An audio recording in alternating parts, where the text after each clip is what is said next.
Kitchen Brain.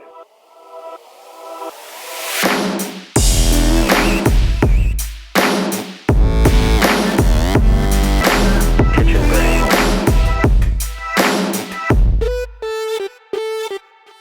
Kitchen Brain. Hey, everybody. Welcome to Season 2, Episode 3 of Kitchen Brain Podcast. Today on Kitchen Brain, I have a local Charlottesville chef and owner, Harrison Keevil.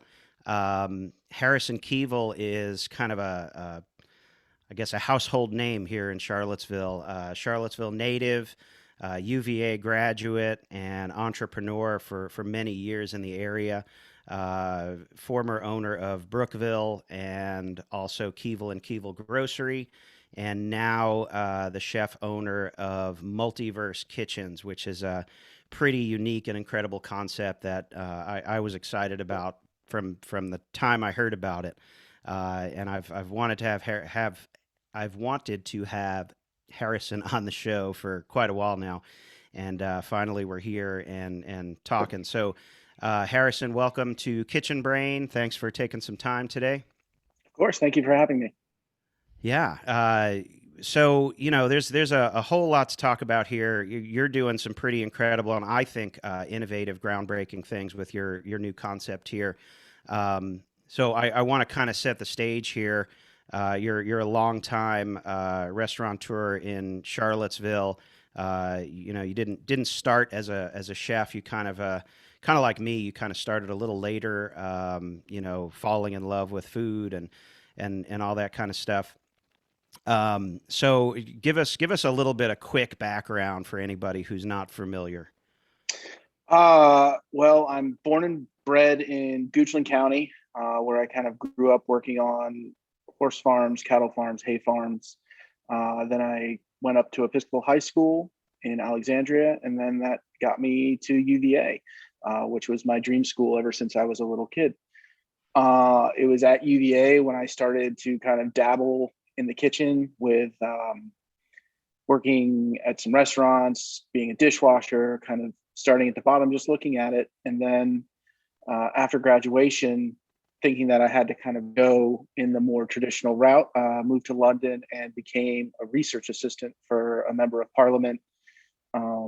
Kind of doing everything from get coffee to help write speeches to going and seeing and sitting in cabinet meetings and all sorts of interesting things. But it's when I was in London that I kind of fell in love with food.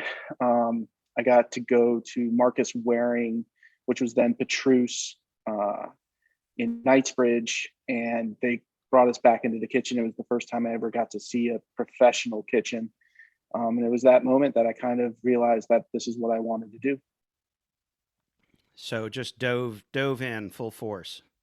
Yeah. I mean, I knew from a young age, I love cooking for people, and it allows me to make people smile. So I just wanted to kind of spread my joy of life through food and allow me to take care of people through something that I feel like I do pretty well. Yeah, well, I definitely can vouch for the doing it very well part. We'll talk about your menu here in a few minutes, but Charlottesville, you had Brookville and Kevil. So I've only been in Charlottesville for 7 years, a little over 7 years now. So I'm kind of late to the party with the history of restaurants and the food scene. What I do know is, from my perspective, I knew a lot about Kevil and Kevil, great reputation within the community. The pandemic hit, and that was kind of around the time when I really started following you, and around the time when I think we actually met and started talking was somewhere around the early stages of the pandemic, maybe a little bit before that. And you actually brought food to my team at Farmington, which was awesome. And you started to do a lot of that. What were you doing during the pandemic? Because I feel like there was maybe a shift in your thought process and direction there, if I'm not mistaken. It was really about taking care of people through food.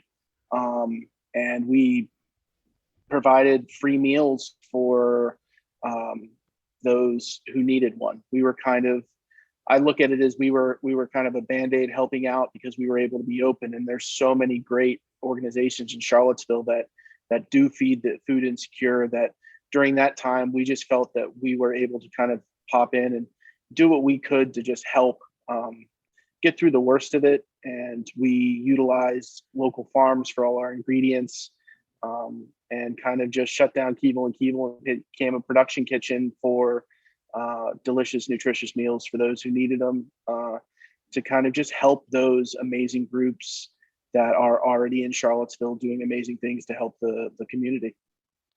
That's awesome. Yeah, I really had a lot of admiration and inspiration from watching everything that you were doing during that time. I think it's really cool that you stepped up like that in the community. Um, so a lot of people closed during the pandemic, many of them forever.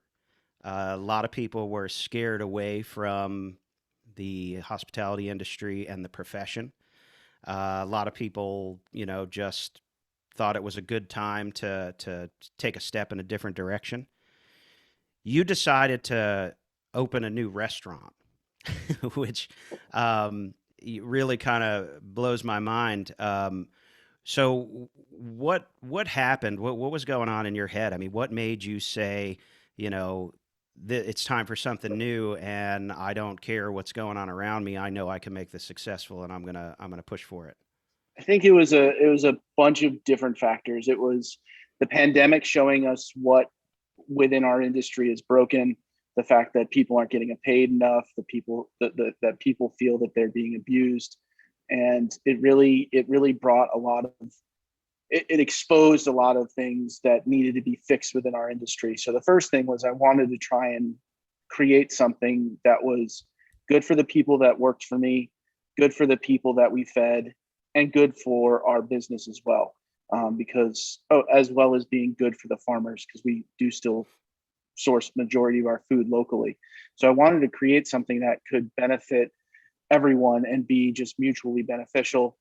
I we were in the process of closing down Kevil and Kevil because our lease was up. So it was kind of what's next. And then I had a personal tragedy where I lost my father, and it really had me focus on what I need to do in order to be the best version of myself for my wife, for my kids, for the customers I serve. And we kind of came up with something that's a little outside the box and are trying to capture the the norms that have changed through COVID, whether it be through curbside pickup or utilization of third-party delivery apps by customers. We just want to be able to feed people within our community outside of our four walls, because that ultimately is the only way that I believe businesses, restaurant businesses, will succeed. You've got to figure out how to make money outside your four walls.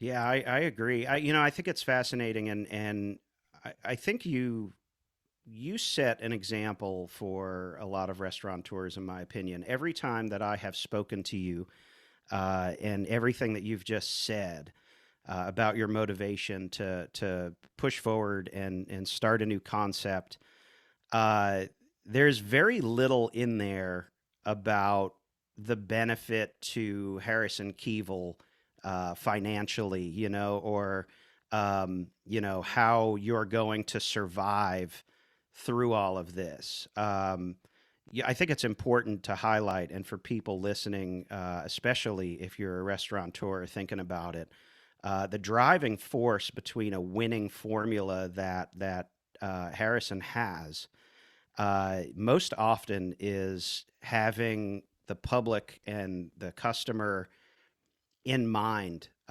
first and foremost. And I get that from you every time that we talk, that you are doing what you do because you love serving others. It's not the means of survival that's first and foremost. Your decisions seem to be driven by who comes in the door and how you can take care of them, and how you could reach the community. And I think that's awesome, man. And inspiring and an example for a lot of people who unfortunately have not gotten on board yet with that mindset.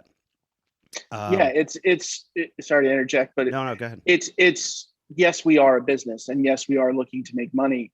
But if I can take care of my employees, I'll have the best team that I can have, and they will cook the best product that we can get from the farmers, and we will give the customers the best food that we can give, and that will ultimately have the business survive. So if we can take care of our employees, our farmers, and our customers, the rest will come. Right. Yeah, and you mentioned too, with regard to the employees, um, some environments out there that are not known for treating people well. I mean, our industry, let's face it, is doesn't have the hospitality reputation behind the curtain the way that it does in the front of the curtain. So what is it? I mean, I know I've been to Multiverse a couple of times now, and I can tell. I think we can all tell within 10 minutes or so of speaking to a staff member at any establishment whether or not they're happy where they are. And it's very apparent that your team is very happy to be where they are and very supportive of everything that you're doing. So what is your formula there? What do you do? What have you done to ensure an incredible work environment? Well, the first thing is I hire based on my gut. If I like you, if you come in and we just get along, I don't do long interviews. I do kind of 15-minute interviews. And if you're a good person, we can go from there. And then what I'm going to do is I'm going to take care of you. And while I'm taking care of you, I'll teach you. So we pay $18 an hour to start. We offer 3-4 day work weeks. So to allow people to have kind of longer weekends. We have some of our executive team works remotely because they're able to, and it allows us, because of the digital aspects of our business, it allows us to really have them focus on that in an environment in which they can focus. So really, we're just trying to take care of our team. We will, after employees have been here for 3 months, they'll start accruing paid time off. We're figuring out how to get in insurance eventually. So hopefully within the next year, we'll be able to offer insurance to those who want insurance. So we just want to create an environment that people can live, and really, when they're allowed to do that, they can focus on doing the best that they can every day because they want to be here. That's what I try to achieve. I try to achieve an environment in which people want to come and they don't feel it's not like some of those days where when we were younger, when you're walking to work and you're like, oh God, I hope chef's not there tonight and stuff like that. I don't want them to be scared of me. I want them to know that I respect them and I appreciate them with everything that I've got. So I am fiercely loyal. And if you can prove to me that you want to be here, I will take care of you. Yeah, that's such a refreshing outlook. When you talk about you don't want the team to be scared of you, and I think we all know that feeling when you're working on your station and you're very relaxed and doing what you're doing, and then the chef walks in and you kind of tighten up a little bit and feel a little unsure of everything you're doing at that moment. I recently and some chefs out there think that this is crazy, but I have had a couple of employees who were fairly newer and came from kind of a different environment than we have at Farmington, who would just relentlessly say yes, chef. After every 3 words I said, it was yes, yes, chef, yes, chef, yes, chef. And it made me crazy, like I don't like people to be submissive around me, I feel like we spend so many hours working together that we should enjoy being with each other and not have that kind of submissive aspect of the relationship. So yeah, I hear what you're saying, man. Make them as comfortable as possible, like it's a home away from home. Um, that's awesome stuff. So let's talk about multiverse because this is a fascinating concept. Why don't you just walk me through how what was the day? Was there a day when you just had an epiphany? Like, what if we just did all these concepts under one roof? How did you come to this, and kind of describe what you're doing there? I feel like it was October 2020. It was about a month after my dad passed, and I was just sitting at Kevil and Kevil. We had just put out our meals, and I'm focusing on, okay, really got to think about what's coming next. We've got about 6 months until our lease is up. We need to start thinking now. And it just really popped into my head. It's utilizing all these ingredients. You can cook them in a million ways. So at Kevil and Kevil, we were offering delivery dinners, and our dinners were kind of hitting different cuisines.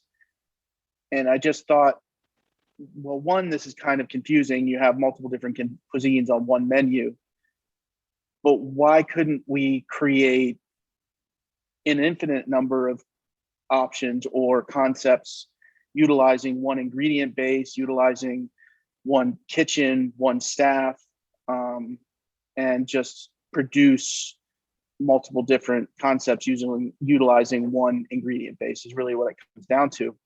And creating dishes that are delivery friendly, kind of realizing that the delivery market is just getting bigger and bigger and bigger, and people are utilizing it and finding out how much easier it's getting. And it gets easier as DoorDash and Grubhub and Toast and all these companies start realizing and focusing that if they invest in that aspect of their businesses, makes it easier for the customer, which makes it better for us and allows us to get our food to a much bigger radius than we would have had we just been a restaurant on the downtown mall.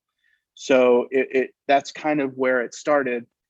And then we just started testing concepts, testing what dishes traveled well. We would have our friends order our fried chicken, and I would ask them afterwards, did it get you hot? How was the packaging? And eventually we came across a space at the end of Allied Street in Charlottesville. We have amazing landlords in Woodard Properties, and we built out a kitchen, created a line that would allow us to cook a huge amount of food, but utilizing a smaller staff as well. So we really focus on prepping and making sure we have our backups ready.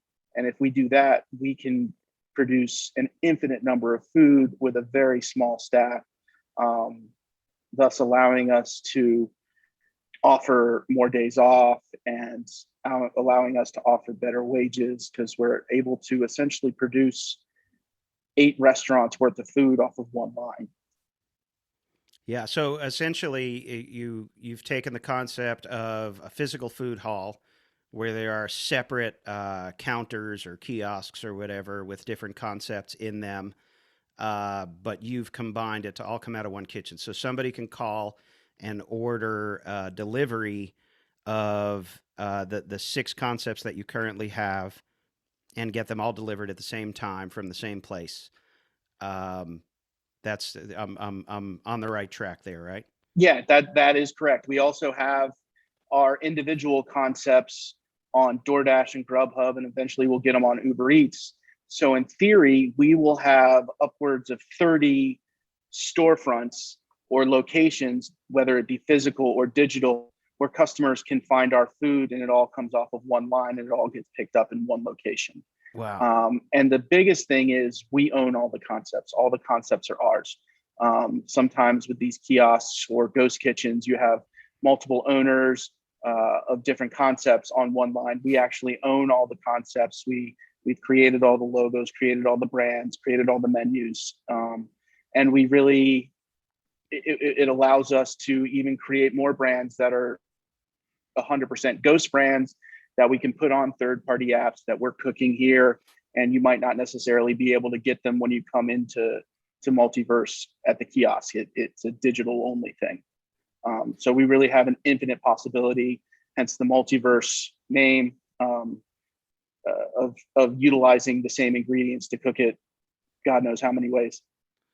Okay, so that's where the chef in me, I get a little anxiety because I keep hearing you say more concepts and more possibilities and less staff and more days off, and my head is feeling a lot of pressure right now. So what is it? What's the thought process or the mentality that enables you to do all that? I mean, I picture a walk-in the size of a trailer to hold all your food. How do you do all of these things and still deliver on the less staff, less hours, all that kind of stuff? It's systems. It's all systems. It's utilizing a corporate mentality to produce a local product, and making sure that we have an ingredient base, and we bring in, if we're going to bring in an ingredient, we need to know that we are able to cook that 5 or 6 different ways, or utilize it 5 or 6 different ways. We're not going to bring in an ingredient to use just once. So whether it's our chicken that we use, fried chicken, or chicken breasts for our sandwiches and wraps, we could use those chicken breasts to create chicken parm, and it really isn't that much more prep.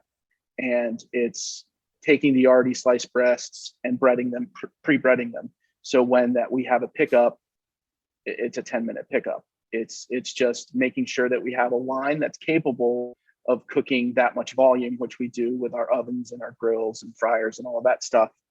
And then making sure that we've placed all the ingredients in the right spot on the line and meased them out correctly, so that we're maximizing our efficiencies within our own body, and we're taking less steps to produce more food. So it's really all about the systems. That's awesome. That's really cool. I want to talk about one of those utilization items because it's my favorite on the menu, and you know what I'm going to Yep. say. I have to say. Let's start with the mother clucker chicken sandwich. I know you do other chicken sandwiches, but as far as straightforward, beautiful, properly done fried chicken sandwiches go, hands down, the best chicken sandwich in the area. I appreciate that very much. Now you take your and correct me. I'm throwing out your process here, but you take your chicken thighs that you get locally, and you produce one of the greatest things that I've ever eaten with the skin, and you make chicken skin sliders. And these things, I saw you post these on Instagram when you were doing your R&D, and it was almost my favorite thing I'd ever eaten before I had ever eaten it. Just seeing it on Instagram, it's a brilliant little slider. So what is your style? What's your philosophy when you're developing and you're R&Ding your dishes?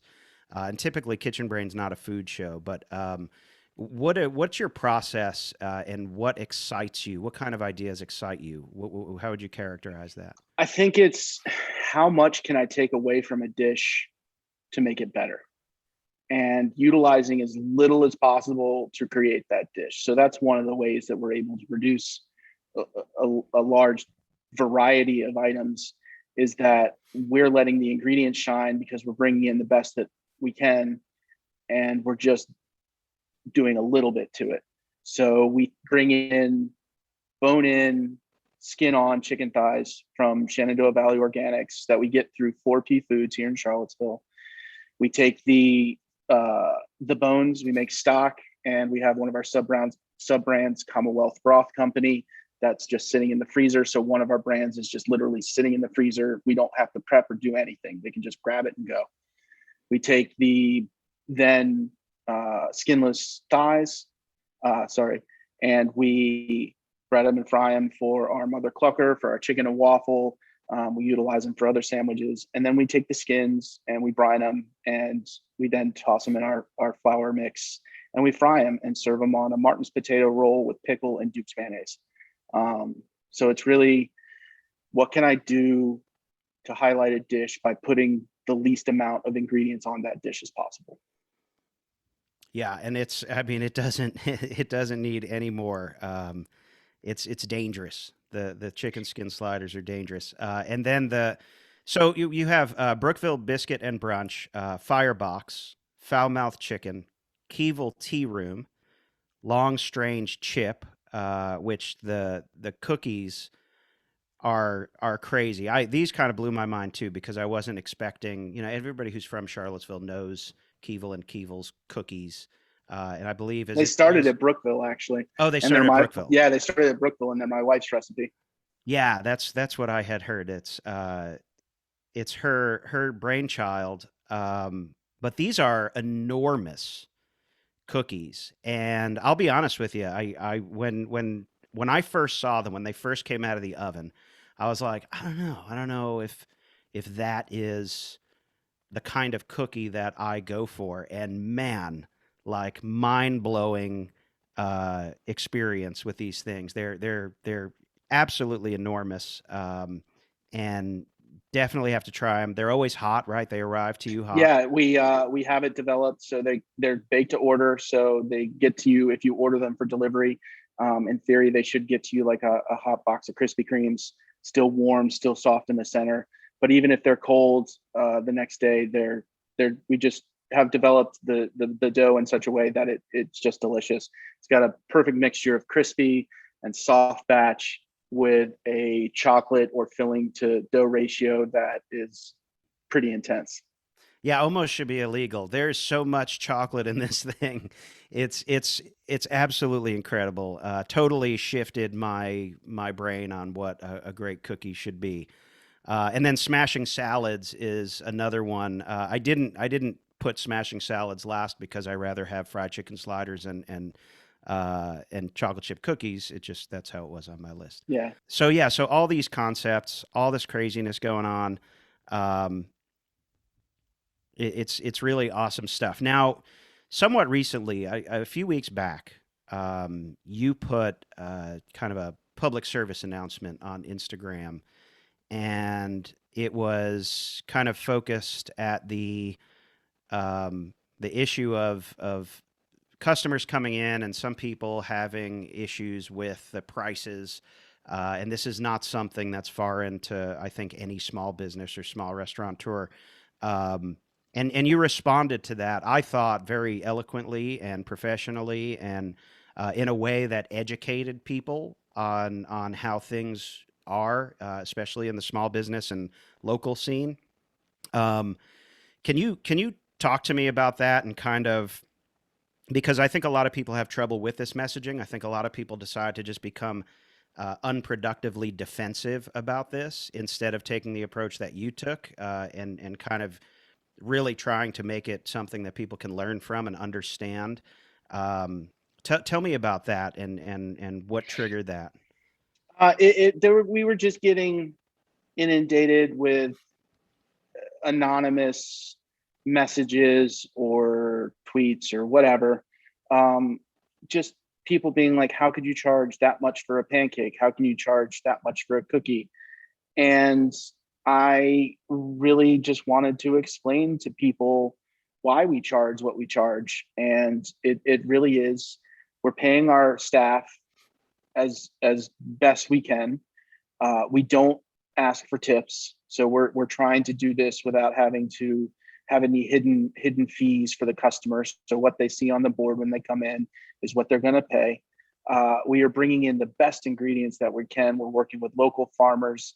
I would say about 75% of our menu is sourced from the state of Virginia, and all the other stuff that we bring in is still high quality ingredients.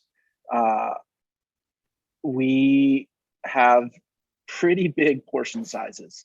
So that I think is the thing. If somebody comes in and tries it, it's like, okay, my BFP, which is our pancake, is $14 because it's a 10-inch by 2-inch thick pancake that we serve with a cup of the best maple syrup from Highland County, Virginia that you can get, which is more expensive in its weight and volume ratio than most kind of high-end ingredients. So that's why we do it. And then the final thing is we're a business. So we need to be able to make a profit in order to succeed, in order to survive forever, indefinitely. If we're not making enough money to pay our employees, our overhead, we won't survive. So we have to ask what we believe is a fair price for the items that we sell. Yeah, amen. So do you feel that your sense of empowerment to send that message very openly um, is a recent sense because of the way things are shifting? Like, would you have put that message out there 10 years ago? I probably wouldn't have put it out there so eloquently, but I think one thing that we wanted to do with Multiverse is just have transparency. That's why we have an open kitchen. That's why I can see smiles. People can tell me if they like something, if they don't like something, but we want to be completely honest with our customers, with our staff, that they know where the ingredients are coming from. We're not pulling the wool over their eyes. If we're saying we're getting our chicken from Shenandoah Valley Organic, we're getting it from Shenandoah Valley Organic, and we're not supplementing with something else. We want them to really just know that we are being honest with them and that they can trust us, and that we are going to work as hard as we can to make sure that the food that they eat is as delicious as we can make it. Because ultimately food is a subjective, and there are going to be people that aren't going to like it, and there's just nothing we can do about it. But if they don't like it because they don't like it, that's okay. That's just their taste. But I want to make sure that they know that even if they don't like it, we put in the same amount of effort to produce that sandwich for them as somebody who did like it. So they can at least respect the fact that we're trying our best, even if they don't like something. Yeah, that's huge. I think the education of diners needs to improve. I think to some degree, the expectation of diners needs to improve, especially now. Yeah, I don't necessarily want to call it education, because I don't want to talk like I'm preaching. It's just, this is kind of how we do it. And we will put that out there. And if a customer likes it, they can come in and support us.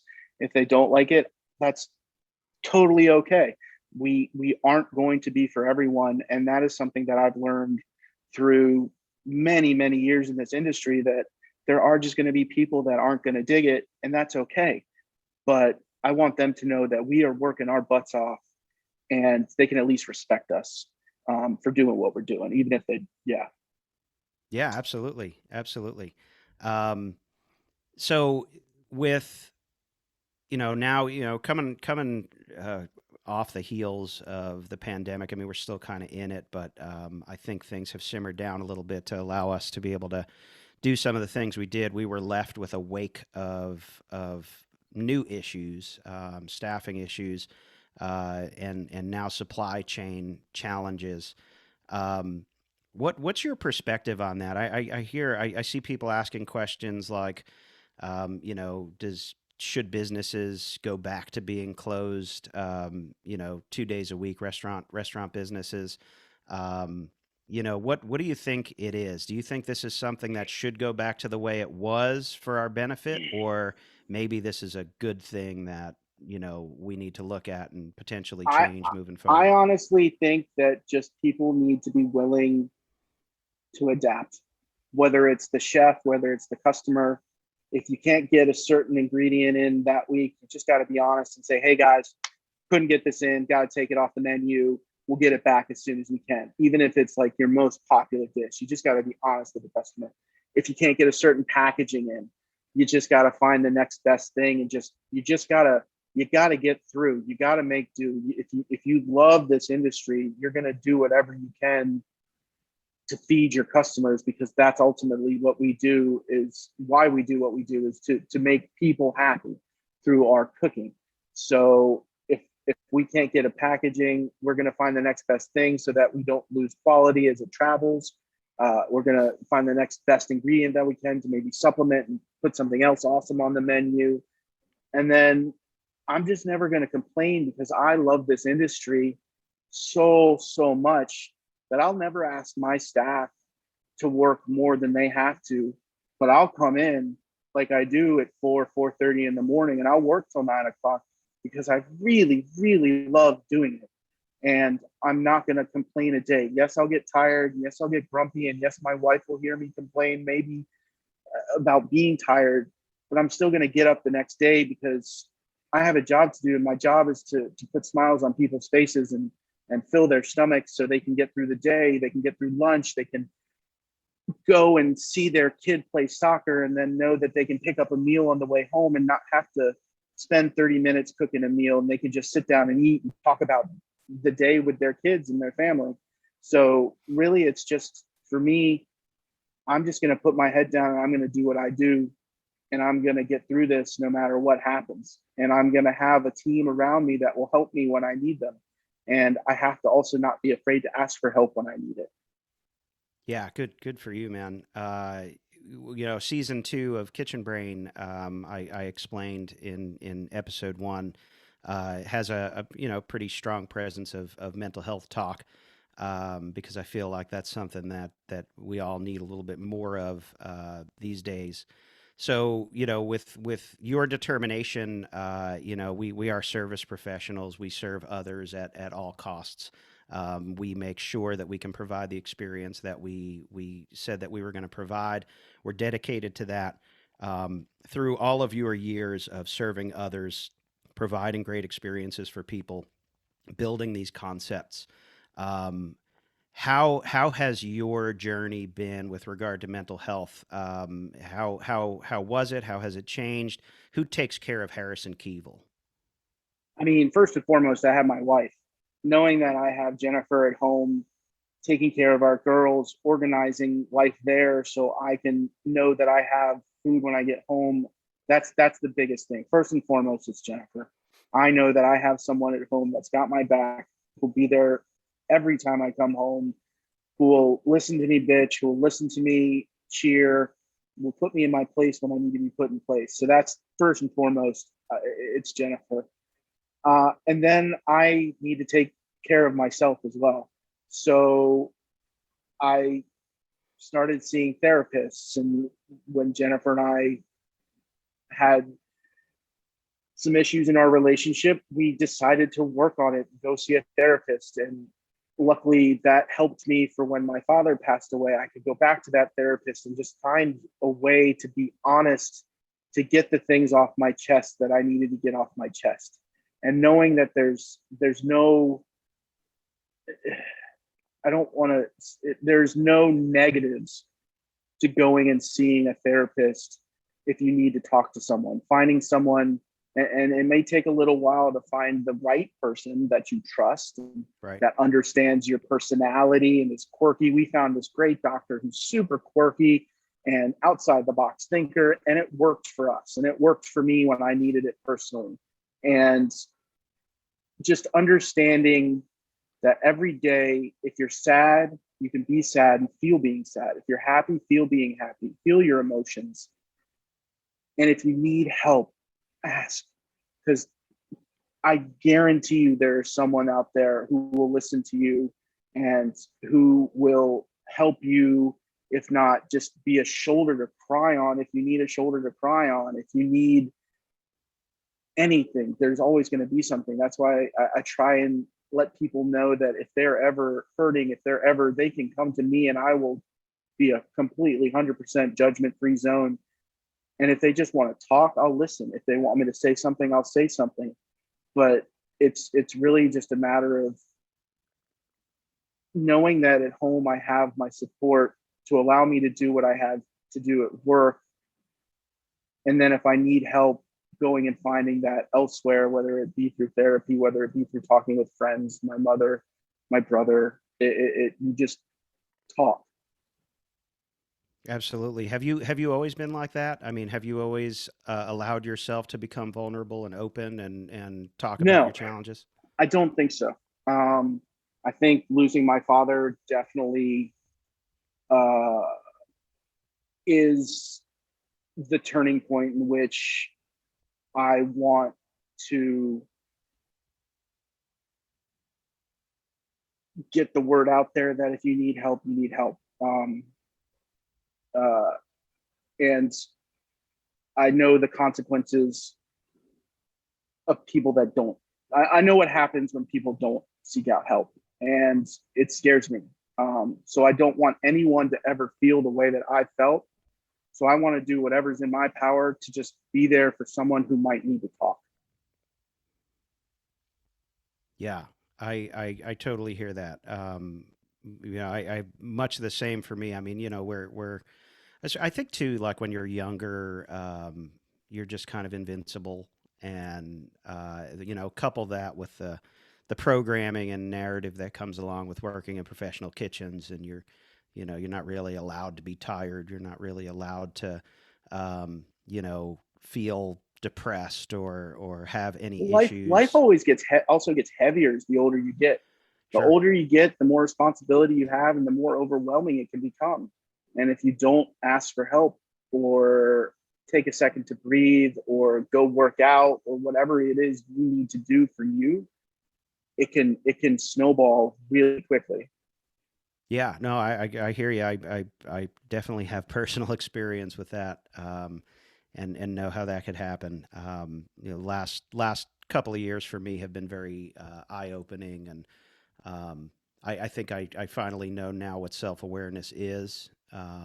And before it was just putting that tag on your emotions very broadly, without really understanding the consequences of how we work sometimes, and how we get so hyper focused on goals, um, that we ignore a lot of signs in ourselves along the way.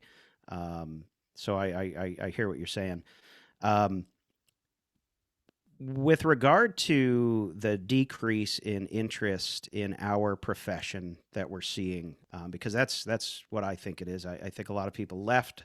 Obviously, 2.5 million plus workers, restaurant workers, left the industry in 2020.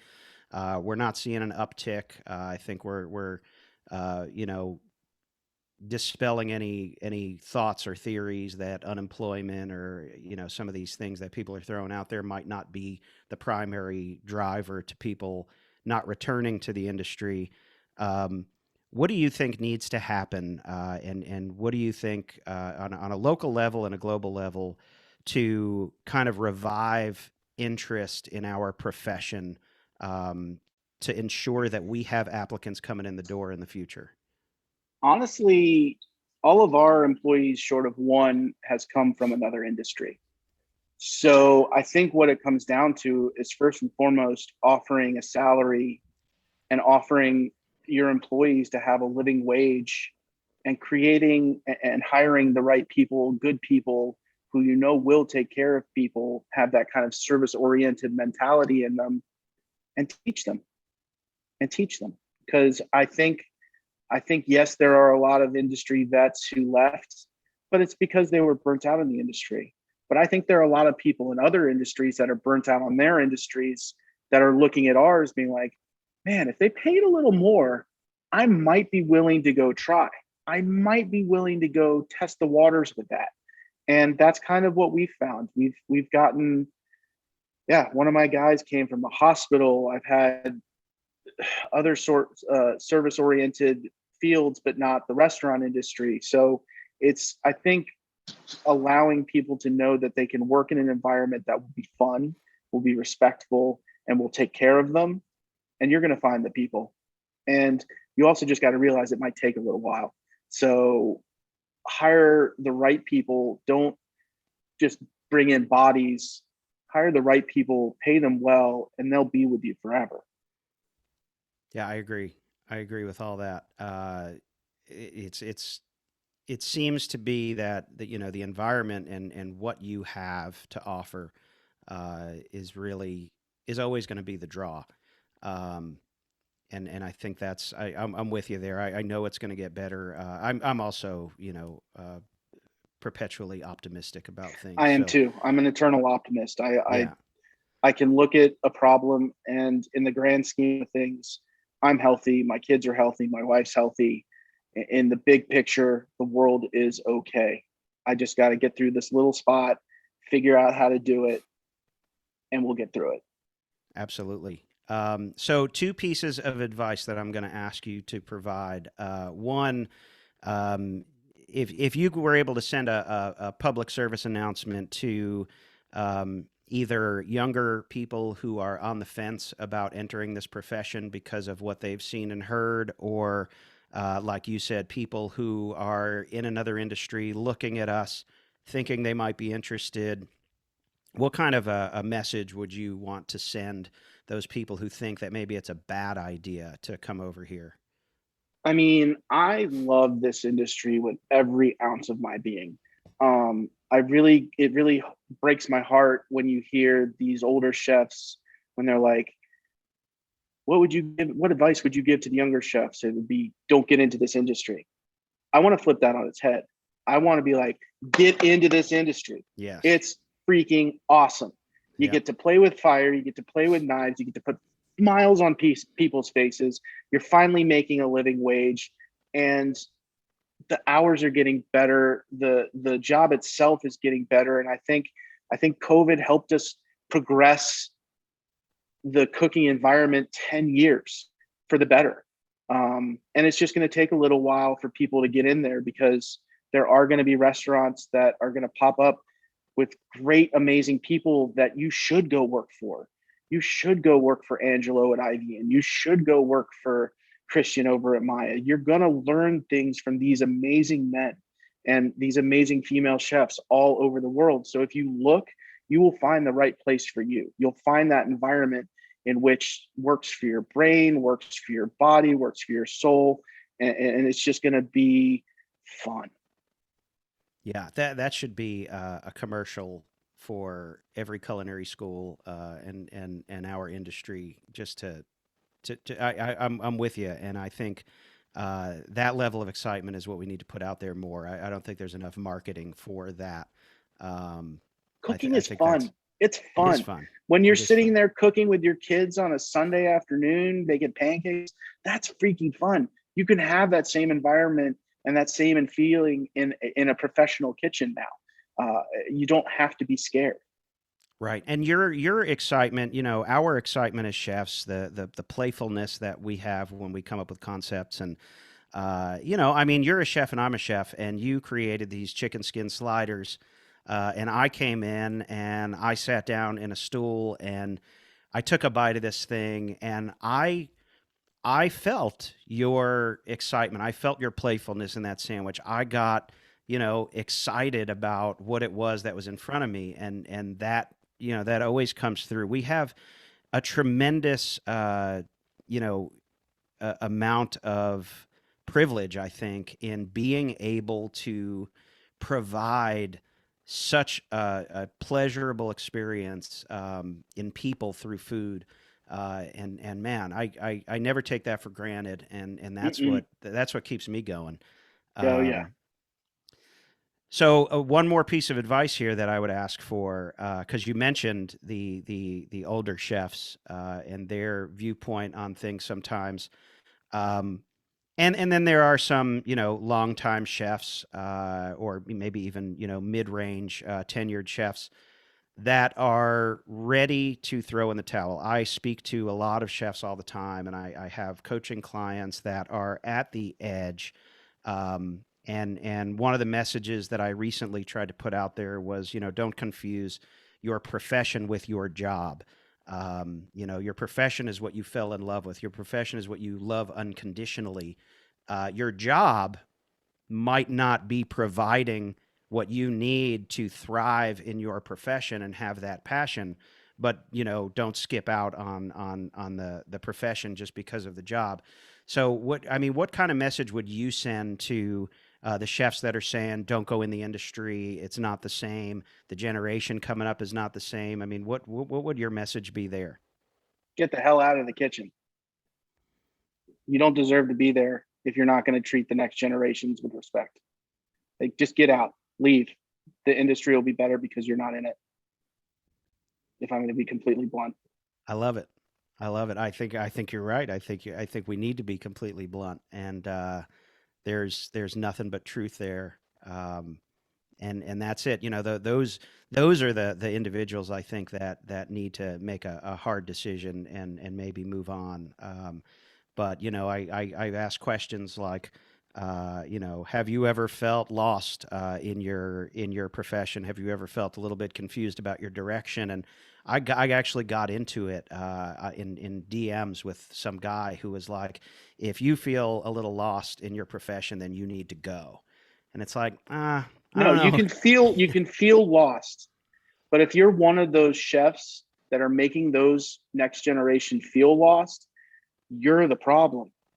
You are allowed to feel life. You're going to feel lost. You're going to Yeah. feel sad. You're going to feel high.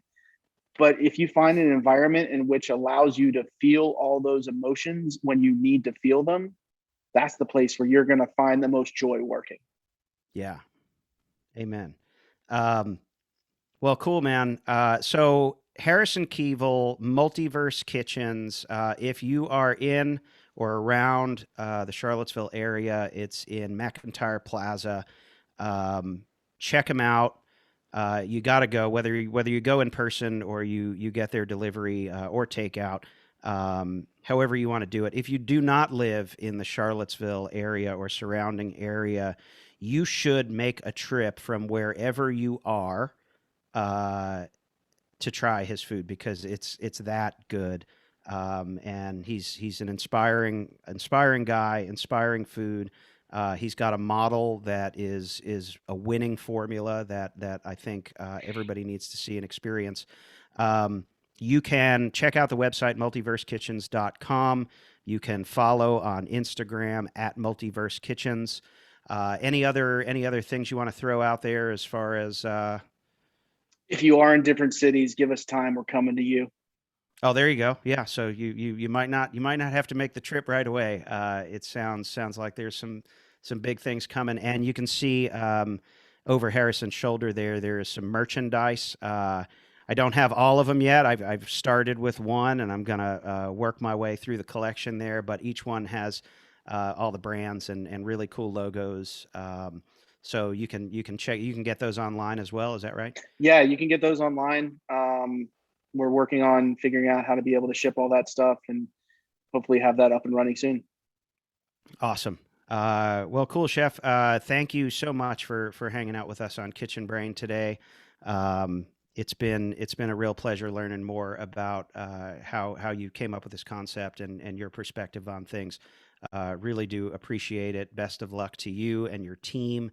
And I look forward in the very near future to at least a few more chicken skin sliders, and then I have to start trying other stuff on the menu. Thank you, Harrison. Thank you. It's been an honor. Kitchen Brain.